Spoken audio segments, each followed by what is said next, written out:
I was born in 1985 in Ingogo, a tiny hamlet on the periphery of Newcastle, South Africa. A hamlet so tiny that there is one tarred road with veins of red, dusty roads. Whilst there were no highways in this hamlet, there were skyways. I would lie on the ground and stare at the sky, and aeroplanes would float above me here in this hamlet. As soon as I would see one, like any child, I would run after the aircraft, screaming at them for gifts upon their return. You see, even at that young age, I knew that anyone who was in an aeroplane was going somewhere. I flew for the first time on the 9th of October, 1994. I was so excited. Finally, I was going to be part of the skyways. You see, as parents, we have the privilege of curating the experiences for our children. We can teach them about travel, culture, money. I can't remember much about the airport building. I do remember that my dad dropped us off and how excited we are as we took off, my mother, sister, and me holding hands as we took into the skies.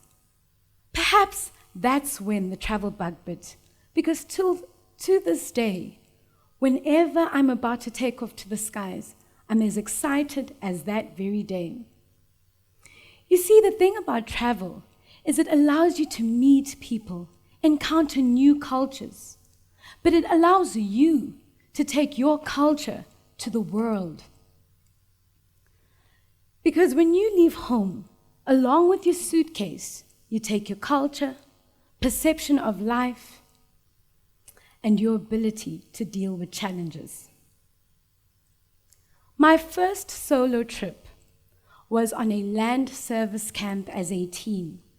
There were kids from many other schools.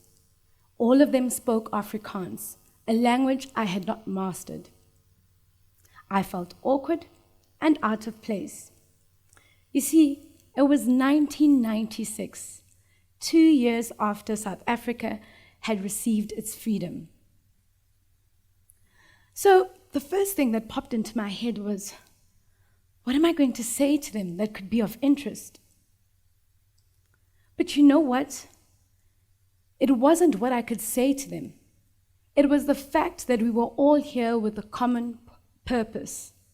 One, to learn about the environment, meet people, and have a great adventure.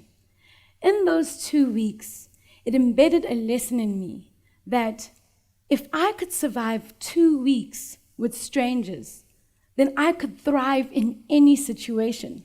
Because whenever you travel, you never know what awaits on the other side. And so you have to have a love for the unknown. There's an African proverb that reads, ukuhamba, ukubona, ukubona, ukufunda. To travel is to see is to learn. In 1998, we took a road trip from Newcastle to Mufulira in Zambia. 2 children, 3 adults, and no map. When I say no map, I mean no paper map, no Google Maps, just a few road signs and a vague idea of where we would overnight. We left icy cold Newcastle, and in one day, we had reached a blisteringly hot Bait Bridge. We eventually overnighted en route to Bulawayo in a small little town. 3 countries, landscape, weather, economies. Zimbabwe was absolutely thriving with fields and fields of greenery.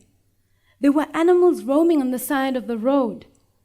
Zebras, Pumbaa, monkeys. It was a child's haven. Connecting the two was the Museo Otunywa Falls. Zambia, on the other hand, was going through a drought, experiencing a financial downturn. The one thing I learned from that trip was that we set the tone for our lives. The night before, our parents told us that we would be traveling back home and we would have to drive through the night, because the next day we would have to be at school. And guess what? We arrived at 5 a.m., just in time to get ready for school. Because when you live a life of showing up, there are no excuses. Now, Mozambique schooled me in adulting. It was my first trip as a grown working woman. All of a sudden, all the things that were my parents' responsibility became my responsibility. Budgeting, making sure that all my expenses for the month were paid for, actually foregoing some treats so that I could have this trip. And I even used the power of community, chatting to some of my girlfriends who were also first time in the workforce. And you know what? We clubbed together and we saved. The reward out of all the sacrifices that we made was seeing our plans come to fruition. Being in Mozambique, the land of peri-peri chicken, the warm aroma of fresh bread baking, and endless seafood. Man, we were in paradise. What if I tell you that I found love in South Korea? In a rather naked, very awkward situation with a Korean ajumma, which is gogo, granny or senior citizen in Korean. Seeing the size of my breasts whilst I was in a hot pool, she decided to venture closer for a peek. I saw her little hand reaching out, and for a moment I thought about smacking it hard. But then I took her hand, placed it under my boob, and lifted it up. Now I know what you're all thinking. What? You let a stranger just come and touch your boob like that? You see, I'm from KwaZulu-Natal. I'm Zulu. So boobs are just boobs. And using my cultural perception, I could tell that it was really just curiosity, and maybe giving her a feel would quell her interest. Needless to say, we became bosom buddies. She hurled me out of the water. And for a senior citizen, she moved pretty fast.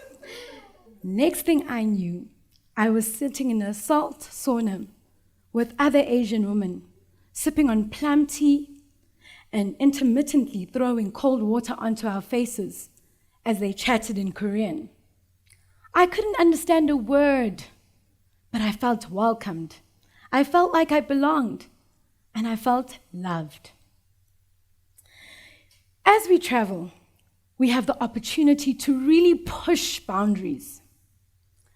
So how about sending friends you haven't spoken to in 9 years? The last time you saw them, in fact, was in high school. Hey guys, I'm in Hong Kong. Would you be keen to do a coffee?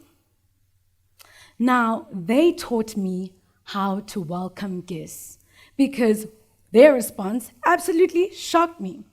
They cleared out their whole weekend. They welcomed me with open arms and they took me everywhere. We walked the town flat. I ate everything I'd ever been curious about. Frog's legs, you know. Guys, it's like a bit like machodu, you know. It was good. It was wonderful. In fact, one of my favorite things was underneath the bridge, there were 3 women sitting in like tons, well, it looked like tons of powder. And there were candles and incense burning. And I said to my friends, what's happening over there? And they said, see, if you hear your name over there, you must worry. See, people in Hong Kong pay other people to say the things that they would like to say, because they believe if they wish something upon you, like saying, I hope you break your leg, that the karmatic implications come back to them. But turns out you can outsource this because there are people who are willing to take it on for you. And so these ladies who were sitting surrounded by this were all actually just taking on the karmatic implications, saying, hope you break your leg, hope your back goes out, and had no problems with it. You see, as we travel, we are building a community for ourselves. Every new friend is a new home somewhere in the world. Kenya taught me a lot about community. Have you ever thought of having a deaf yoga teacher? Anyone? Arrived at Virgin Active and you have a deaf yoga teacher? Well, at my yoga teacher training in Kenya, there were plenty of deaf yoga teachers, and they were excellent. Because you know what? The only barriers that exist are those that we put in place. You can serve your community in any way, but when we place barriers for ourselves, we then set the standard for what we have to contribute within our community. So, as you continue with your travels, I encourage you to show up and experience life in its full form.